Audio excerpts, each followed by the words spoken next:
Last time on We Love Katamari. We are hungry. Our tummy is empty.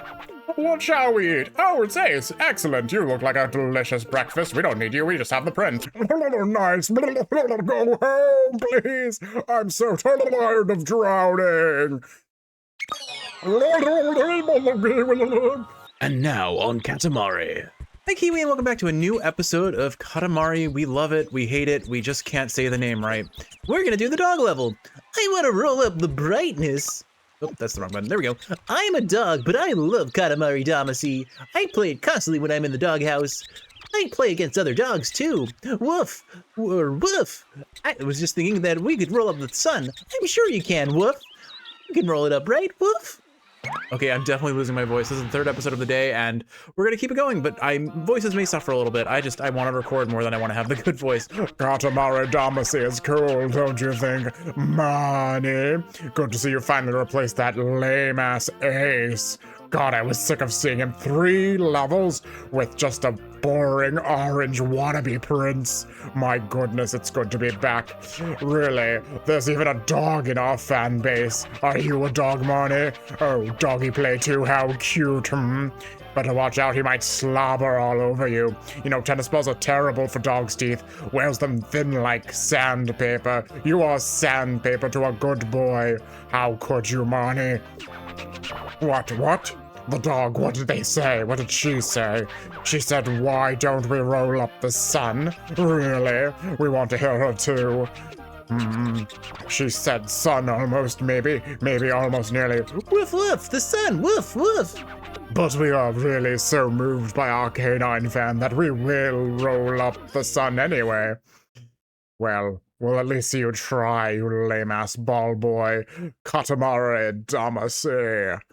Oh, look at you with your little space hat, aren't you cute? Oh, that's an apple on your head. I thought it was an antenna. Wowies, you're finally here. It's space. Outer space. Okie dokie, Marnie. Want to go for the sun? Want to roll up the earth and roll up the sun? We know you can do it, Marnie. You're far better than Ace, aren't you? Ace couldn't roll up the sun, and we don't want you to be like Ace, now do we? Alrighty, good luck. Alright, so I know full well that this is an impossible task to complete without having, like, basically beaten the game at this point. Oh, it's a Cassiopeia. We made that, you know. Oh, hey, it's the little planet from the first game. I just rolled that up. I wonder if these are constellations from... Oh, yeah, there's the mushroom. So these are things that we created in the previous game as well as this one. Anyway, let's go get that sun. Are you ready? Roll! Roll into the sun! Away with ye! Do we get it? Royal Rainbow? Come on. Nope. No, we didn't get it. We fizzled out. Womp womp. So I really love the speedrun that Harutomo did on GDQ one night, where they absolutely hype up the possibility of them rolling up the sun, getting the world record speedrun by doing that. It's not possible, as far as I know. Oh, too bad. Too bad. It's because the Katamari is still too small, which means that there's not enough stars in the cosmos. Not enough, so not enough. All right, well, we did it. Let's go find. Ooh, are you the flower lady? Ikebana. A new. Oh, all right, what voice are we? Oh, hey, an old man. I can do an old man voice, but I want to do. I think this is one of my favorite levels. Let's see how to voice you. All right, we'll try this. A new approach to Ikebana. What is novel Ikebana? What does it mean to be new? Is newness necessary? What is new Ikebana? What is novel Ikebana? I'd like to ask your dynamic highness. All right, you can ask my hiney. All right, what have you got, King? We like red roses. Roses are red, violets are blue. The king is sitting on a chair making a number 2. Well, moving along.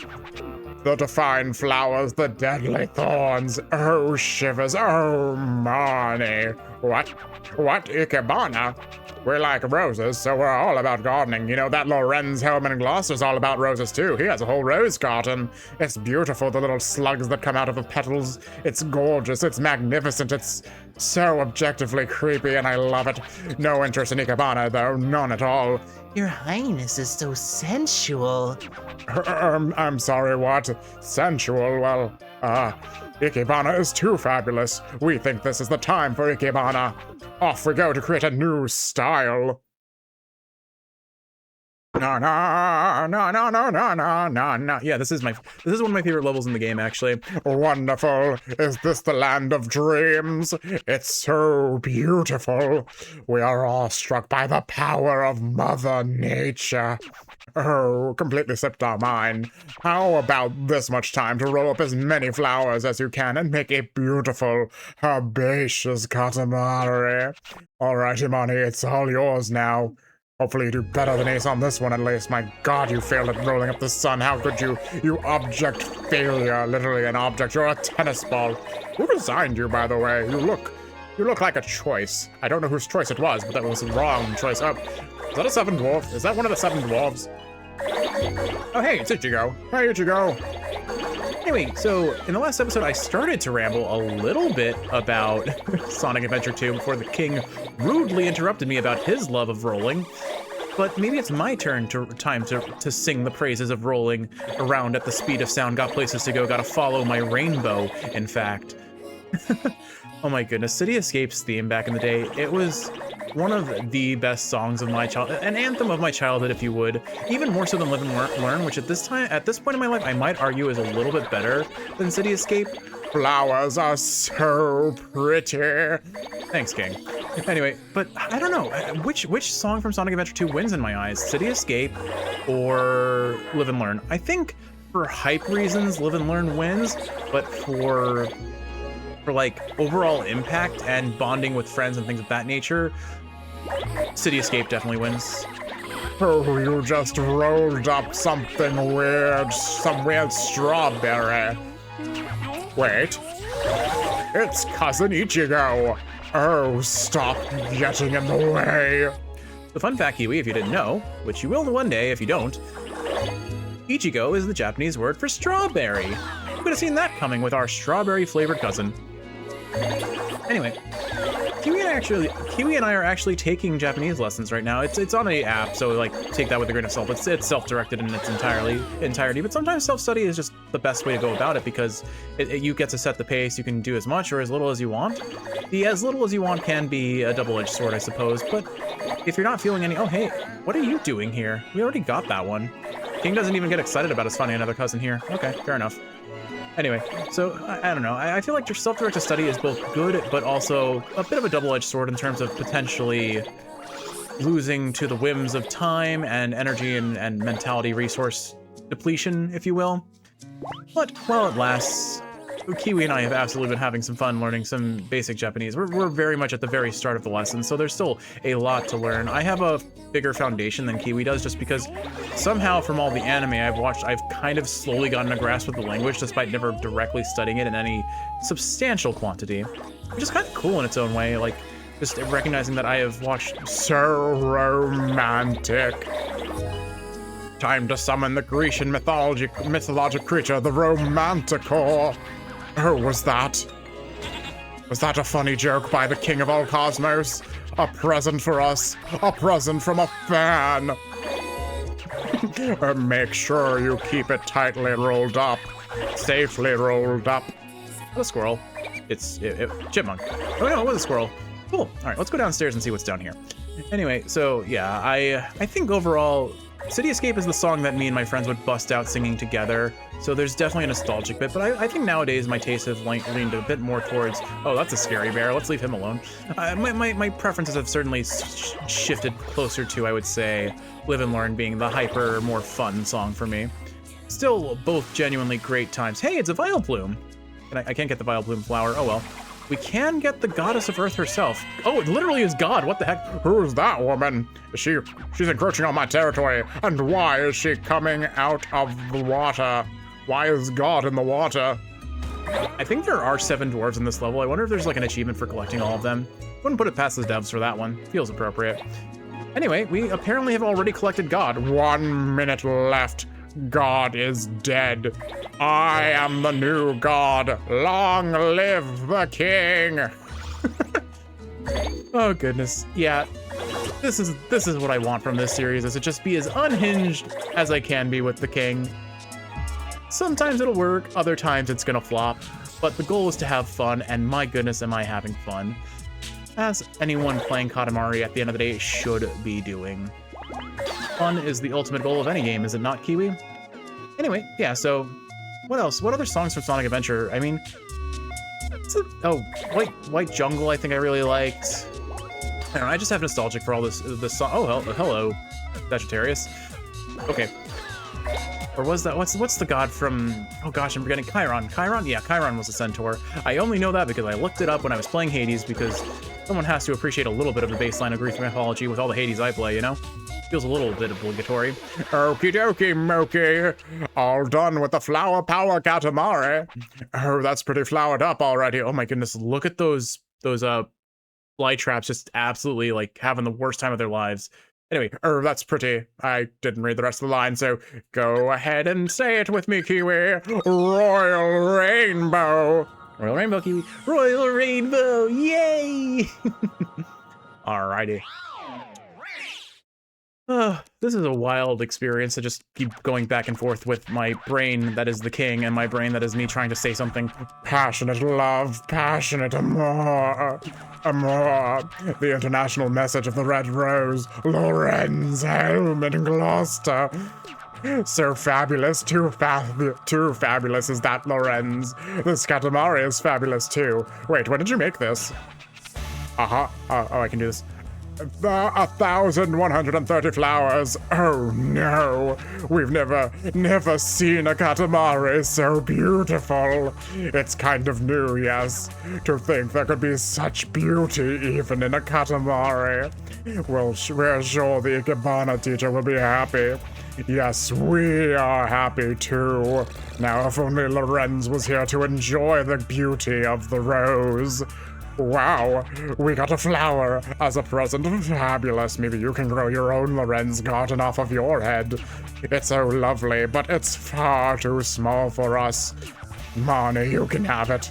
Nothing looks better than a flower-adorned tennis ball, after all. It's from a fan, so you make sure you appreciate it. Oh, it's Cousin Ichigo. What are you doing on Earth? Traveling on the back of a baby deer? We have no idea what you're talking about.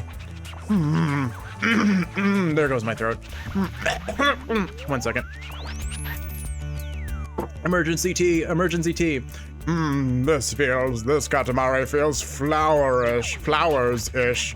Of course, that's probably because you rolled up nothing but flowers. And the 7 dwarfs for some reason, and a goat, and a sheep, and almost a bear, and there was a centaur. What the heck was that? You got God! Oh, actually, I see her. She's right there. She's sticking off the right side. She's T-posing, you know, I T-pose. I guess God learned from me to T-pose. I've never imagined this approach. It's almost not like a flower anymore.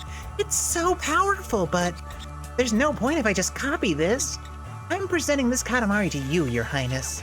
Oh, really? You're giving it to us? Seriously? Fabulous! Thank you, we are so pleased. What should we do with it? Oh, we can pop it up into the cosmos. Yes, that's what we'll do. Alright, I'm somehow managing to collect most of the things hidden in the levels, which is pretty good for me considering I am very prone to missing things. Oh! Oops, sorry, I punched the mic. Oh, it's going to be a planet! How novel. Alright, I feel like I've been leaning into the nasally voices for most of the characters. Oh! Hangdog Boogie, Chapter 3. My father shouted at me for eating the strawberry shortcake, and in a fit of rage and sadness, I ran from home across the cosmic, atop the cosmic, what's it called, motorcycle. I wandered the red light district of Japan, met some gangsters, told them, oh, they challenged me to a knife fight. I beat the ever-loving stuffing out of them. Oh, we even had the cosmic kerfuffle cloud. Why are they singing opera? This is my flashback. Oh, I remember. I woke up in the trash, and they broke my pompadour. My magnificent pompadour, sliced in half by a witless, nonsense knife. How could they do this to me? I hang my head in shame and walk into the horizon, but there is a happy ending to this story. A story bathed in love. Love like the love of a mother and her newborn child. Actually, that's literally the love that we're talking about. Oh, more on that on the next chapter. Hello, old man. Actually, let's be a strawberry today. You know what? It's kind of funny, but in our original playthrough, I just for some reason always bullied Macho. I guess like the Chad culture bothered me, like the internet Chad culture bothered me. So like whenever I saw Macho, I would where is Macho? Where even is Macho? Macho, there you are. I would just you can dash, and I would just keep pushing Macho around like this, and only Macho. Like I absolutely ruined his life, and I guess we're just never gonna play as Macho. All right, let's do the old man. Here we go. All right, this voice is going to absolutely end my throat for the night, but here we go. Actually, you're British. Maybe I should do the voiced. Maybe I can take a spin on it. Oh, hello, Your Highness. All right, let's do it. Oh, hello, Your Highness. Oh, you're the new king. My, what a fine chin, what a fine beard. Anyway, my grandson's been at me. He's been asking for Katamari Damacy. I'm slipping into you. He's the apple of my eye, so I'd like to buy it for him, but now I'm becoming Tristan. Video games can be bad for you, right? So I thought I'd play it first and see for myself. What do you think? Okay, he had like 5 different voices all in one, mixing Tristan, Frieza, Yi, I don't know who else.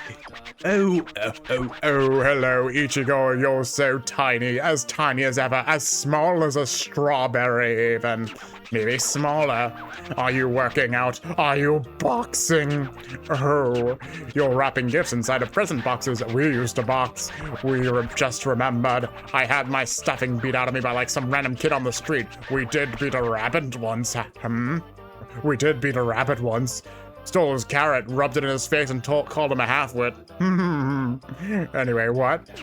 A grandchild? Like we know what that means. We only have first-generation children in this family. Don't interrupt. Can't we wallow sometimes? A magnificent figure, just like I imagined. Oh, you charmer, magnificent. Yes, grandchildren are sweet. Ichigo, give me children. Wait, actually, you're not my canonical son. Prince, let us find you a wife. Very precious grandchildren are, yes. Alrighty, let's try a little rolling for the grandchildren, too. If I had a grandchild, what would I name you? I can't read those letters. They were all jumbled up. Grand Prince. Oh gosh, what's happening to you? Why is everything gray? Anyway, alrighty, let's roll here. Another Earth house. It's about time to start somewhere new. To roll in the fresh air, to roll with the wind in your hair. Oh, we forgot about the Katamari. How about this much time to make a Katamari this big? If you can manage, that would be nice. Alrighty, Ichigo, it's all yours now. I feel a royal burp coming on. Oh no. It passed. Okay, we're safe. I think we're safe. Yeah, now we're safe. This is fine. Anyway, okay.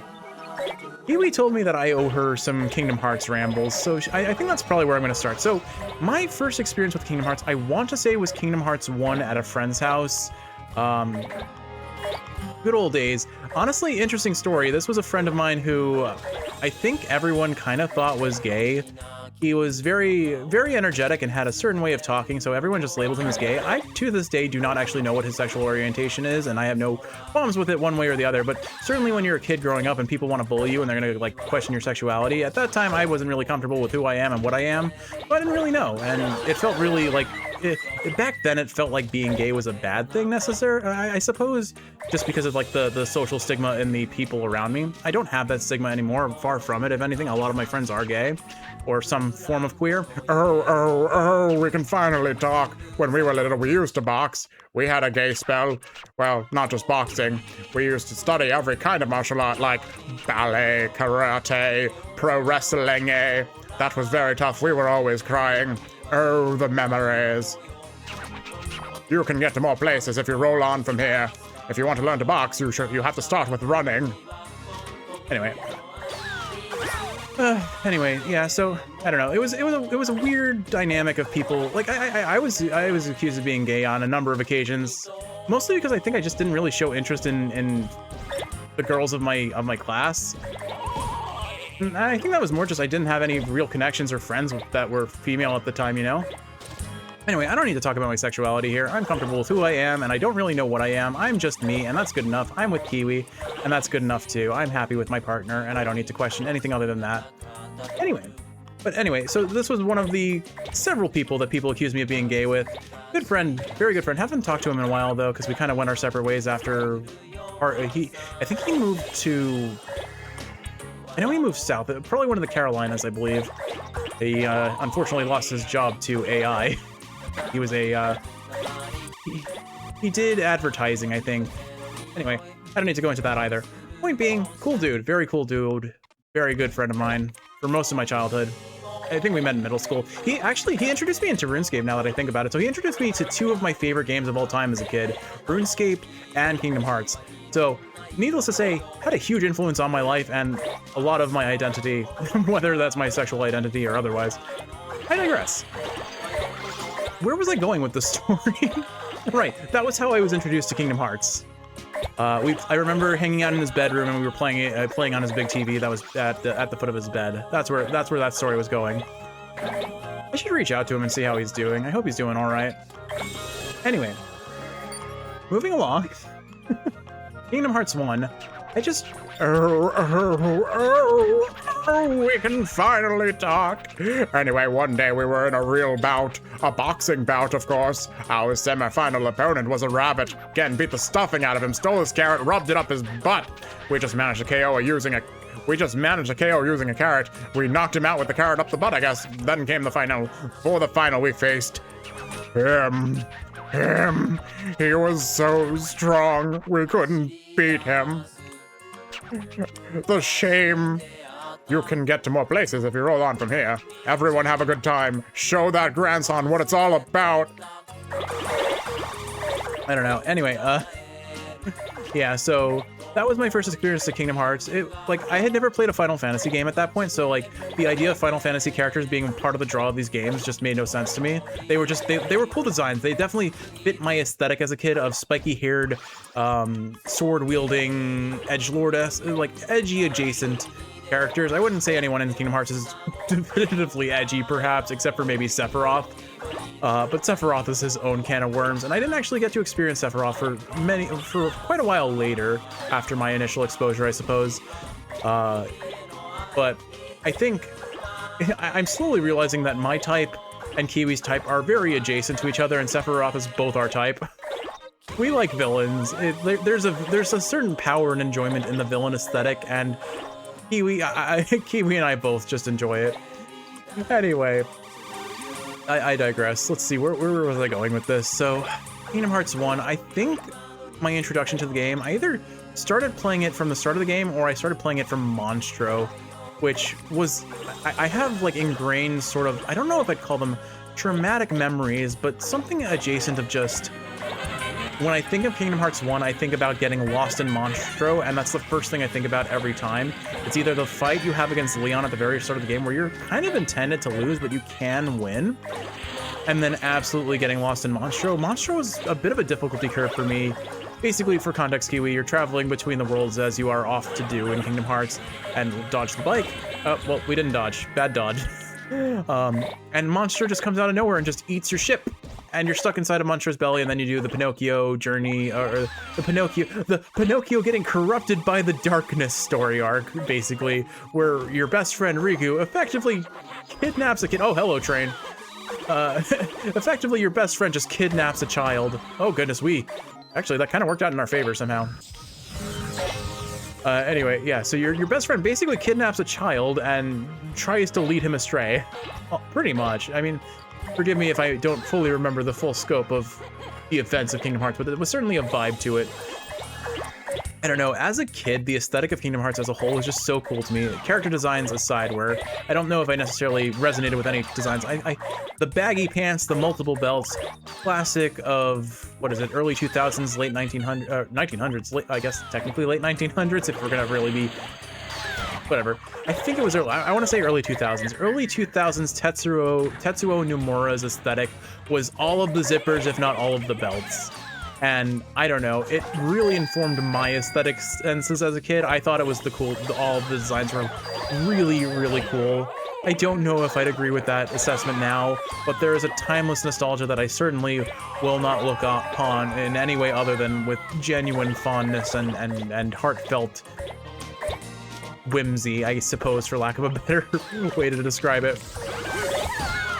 And I don't know, like the goofy clown shoes, I remember a really old Kingdom Hearts parody that I watched. It was in the same vein as like that old, it's in the same, around the same time I was exposed to that as the Pokemon parody that I always quote at you, Kiwi, where if someone says hungry, I respond with, let's go steal that kid's Pikachu. Because there's an old like hand-drawn, not comic, look at that guy doing push-ups across the way there. Wow. How do you not get rope burn doing that, or rug burn? I guess you're on sand. Never mind. How do you not get burnt? How does your skin not like light on fire doing that? That must hurt. Anyway, focusing. It was I think it was just called Pokemon Spoof or Pokemon Parody or whatever it was, and the whole there was just a whole joke of, why are you guys trying to steal this kid's Pikachu? I'm hungry. It's just James responding with, I'm hungry. And I quote that at Kiwi every chance I get whenever I hear someone proclaim their hunger to the world. It's just the natural follow-up and response. It's kind of a win by the first round knockout, but I'm sorry, I wasn't paying attention to the king. I have failed my job. keep working and make it as big as possible.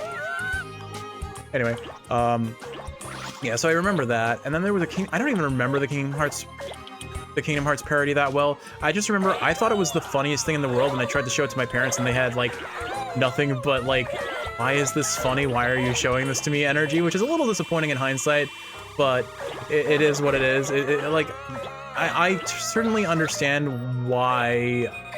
Probably myself as a kid, like as an adult now looking back on it, wouldn't find it funny. So like, I'm not going to criticize them for not taking interest in it. It's just a little shame that they just had like nothing but negative responses to it. Anyway, what else can I say about Kingdom Hearts 1? I mean, like, as a whole, I definitely prefer Kingdom Hearts 2's combat to Kingdom Hearts 1. It just felt like they took everything they built upon in Kingdom Hearts 1 and fleshed it out so well. I guess I did have a friend. I don't know if I'd call him a friend. I'd call him what's the word that's a acquaintance? Thank you, Kiwi. An acquaintance. I've mentioned him in the channel before. He was our high school white Michael Jackson lookalike character. He had very strong opinions about a lot of things, including Kingdom Hearts, which he was a fan of, but he did strongly criticize their leaning into the anime-esque aesthetic for their combat. And you know what? To his credit, I am inclined to agree. I think they did lean in very hard into the anime aesthetic, and once we got into the Osaka team's work, where floaty is the description that everyone is going to use for that game, which I do understand, but I will credit Birth by Sleep as being one of my favorite games, both for what it did for the narrative of the game as a whole, but also I really did enjoy the gameplay, and that was Osaka team's first work, I'm pretty sure, so I can't fault them entirely. I can understand where the criticisms from the fan base come from. I think they're definitely a degree of justifiable. Oh, was that a present? A present for us? A present from a fan? But make sure you keep it safely rolled up. I feel like we're actually doing really well on this level. I'm collecting most of the things at this point.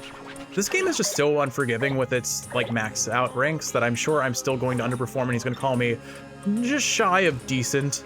But for a moment, I'm going to humor myself in the thought that I'm doing really well.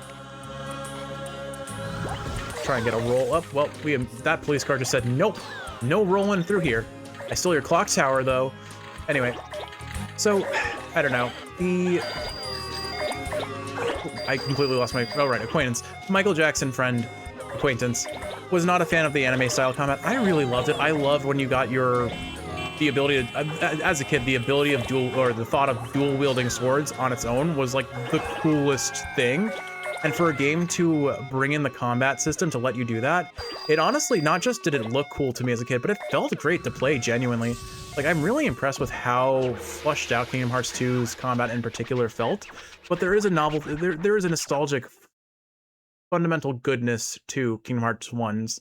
Okay, all done. How was the rolling today? Oh, that's nice. All right, you want to go home? Yes. Royal Rainbow! Kiwi, Royal Rainbow! Royal Rainbow! Royal Rainbow! Hooray! Alrighty, well, it looks like we're at the end of the episode. I certainly will continue to ramble about Kingdom Hearts, hopefully a little less superficial than what I've done thus far. But again, the king is constantly vying for my attention here, which not unsurprising for the king of all cosmos, I suppose. That right hook, it landed like a ton of bricks. What?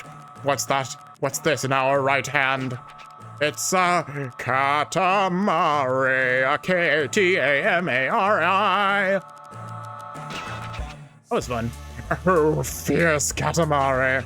This is what the teeny Katamari grew into. This is what the puny grandson grew into. 5 meters, 29 centimeters, 0 millimeters. That's astounding. Growing up is an astounding thing. The coolest thing of all. Oh, you rolled with speed. Rolled that Katamari. You rolled fast enough to make stars go shooting down. He didn't say fabulous, so I don't think we got the perfect rank, but we got probably one step shy of it. Wow. We got a crown as a present. Fabulous. But we already have a crown, a much, much nicer one. Ichigo, you can have it. It's from a fan, so make sure you appreciate it. Then you can pretend like you're ever gonna be a king, but you're not even a prince. Good luck with that dream, Ichigo. This Katamari feels plants-ish. But it kind of feels partitions-y, too. It's a complicated Katamari. Oh, Katamari Damacy is Oh, wait. Oh, Katamari Damacy is fun. It's incredibly fun. Now I know why my grandson wants it. I can't read that. There it is. Video games can be a lot of fun. I want you to have this Katamari as a token of my appreciation. It was fun, thank you. Oh, really? You're giving it to us? Seriously? Fabulous, thank you. We are so pleased. Moved to tears, even. What should we do with it? Oh, I know. The same thing we do every night, Pinky. Try to pop it up in the cosmos. Yes, that's what we'll do. And then we'll take over the world, isn't that right? Oh, man, I miss Piggy and the Brain. I love that show. My dad loved to watch it with me. I miss Farfig Newton. That was the name of Pinky's horse that he had. I think he had a little love story going on with. Anyway. Oh my, it's falling. So Katamaris can fall too. Alrighty, Kiwi. Do we have a cutscene to end the day, or are we moving along? Looks like we're moving along. All right, Kiwi. Episode 3 of the day. Hopefully the audio balancing is continuing to be okay. I am really trying my best in post to make things work, but this is a learning process, so bear with me, as is all the improv and everything else. I am practicing, I am learning, and that's all I can ask is your understanding and your support. And Kiwi, I know I have that with you without even asking. I have that from you without even asking. So with all it said, I hope you're awake. No. I hope you're sleeping well, and if you're awake, I hope this is helping you fall asleep. If you're sleeping, I hope you're sleeping well. For your support, I wish you nothing but the best, and I almost said the worst. I love you. I need to take a break. Let's go. We're gonna go crochet some shuckle. I'll see you in a little bit. Love you, and bye-bye.